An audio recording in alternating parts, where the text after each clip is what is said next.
Now, we begin the program in Ethiopia, where rebel forces in the war-torn region of Tigray have accused the African Union, AU, of bias, days after the bloc appointed former Nigerian President Olusegun Obasanjo as a mediator in the months-long conflict. The spokesman for the Tigray People's Liberation Front, Getachew Reda, accused the AU of partiality towards the Ethiopian government and said it would be naive to expect this mission to work. It comes at a time when Prime Minister Abiy Ahmed has been meeting the presidents of Rwanda, Paul Kagame, and Uganda's Yoweri Museveni to kind of quote support. The Tigray conflict is currently in its 9th month and threatens to destabilize the entire Horn of Africa region. So how concerned should Ethiopia's neighbors be? My colleague Christina Kripal spoke to Dr. Hassan Kanenje, director of the Horn International Institute for Strategic Studies. Take a listen. Ethiopia has been withdrawing some of its forces from Somalia, who are fighting against Al-Shabaab, to try and redirect them to the internal conflict that is going on right now. Now, for Kenya, there is a high risk for influx of refugees, I think, to levels that would probably be unsustainable. For a country that has more than 115 million people, potential disintegration of that country, which is, of course, Ethiopia, will mean that the world is going to see a refugee crisis like no other that we have witnessed in recent history. And so the situation in Ethiopia is particularly worrying, and it should be worrying not just for East Africa, but for the rest of the world because of the potential humanitarian catastrophe that may emanate from this situation. Up to now, Abiy had always insisted that this was a law and order problem inside the country, but on weekend he took a trip to Rwanda and Uganda. Do you think he went there to ask for help in mediation or military help? What was he doing there? Prime Minister Abiy has become increasingly isolated internationally thanks to the conflict in Tigray.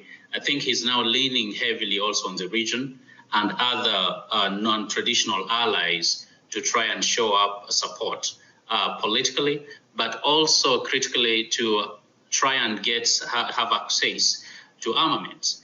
We know that the Western world has frowned upon the actions in Tigray, and economically, Ethiopia right now is suffering because of the conflict. And so to be able to get the political support from fellow Africans, especially neighboring countries, as well as others in the region, I think is critical. Also unhelpful seems to be the role of the African Union, condemning both parts of the conflict, but not really acting. What is the African Union waiting for? I think one of the problems that have befallen the African Union a lot of times has to do with lack of capacity for independent action. Now, what complicates the situation also is that Addis Ababa is the headquarters of the African Union.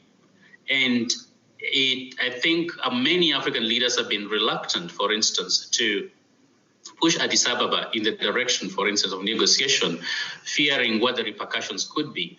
Not to mention that Ethiopia is also an important player within the African setting. And that, of course, is not helpful in advancing the cause of peace.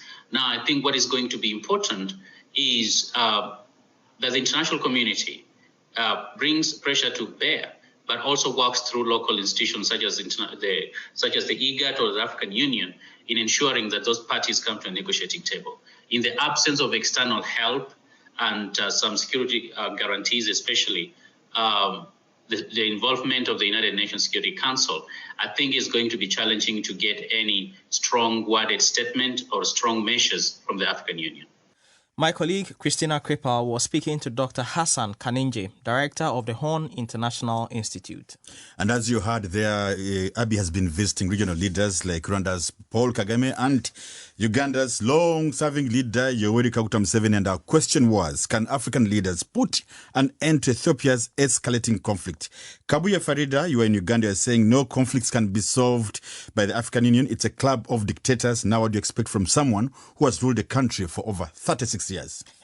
Interesting comment there. Glenn Hart is saying, without the foreign meddlings, I believe African leaders are capable and more. Many thanks. We shall come back to these comments whenever time allows us.